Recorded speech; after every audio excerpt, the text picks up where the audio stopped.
सामने जो ग्राउंड है, जी क्या जी। कुछ यहाँ पर बच्चों के लिए अवेलेबल है? सर अल्हम्दुलिल्लाह अभी हमारा ग्राउंड तो पहले से बड़ा खूबसूरत था, अभी उसको मज़ीद रेनोवेट किया गया, उसका जो वॉकवे है वो नया बनाया गया है, स्टेज को रेनोवेट किया है, जिधर हमारे इवेंट्स होते हैं, विंटर में क्रिकेट टूर्नामेंट होते हैं। ये जो सामने आप जो है वो बास्केटबॉल का है, यहाँ पर बच्चे खेलते हैं लेकिन बहुत गर्मी होती है जी। जी। तो अब इंशाल्लाह अगले आने वाले चंद दिनों में ये एक मल्टीपर्पज़ हॉल बन जाएगा जी, ताकि बच्चे इंडोर एक्टिविटीज़ कर अच्छा। सकें, गर्मी में वो अपना खेल सकें, अपना टेनिस खेल सकें, अपना बास्केटबॉल खेल सकें, वॉलीबॉल खेल सकें।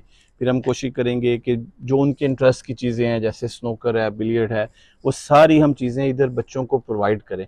और स्विमिंग पूल हमारा ऑलरेडी बन रहा है जी, जी जी। एक प्रॉपर स्पोर्ट्स कॉम्प्लेक्स होगा माशाल्लाह, जी। जबरदस्त। इसमें जिम भी है, स्विमिंग पूल है और इंडोर बच्चों के लिए प्रॉपर बड़ी खूबसूरत मल्टीपर्पज़ एक एक्टिविटीज़ का बहुत बड़ा वो शेड बन रहा है जी, माशाल्लाह। जिसके अंदर बच्चे आराम से गर्मी में खेल खेल सकेंगे। सकूँ, वो जबरदस्त। एयर कंडीशनड होगा।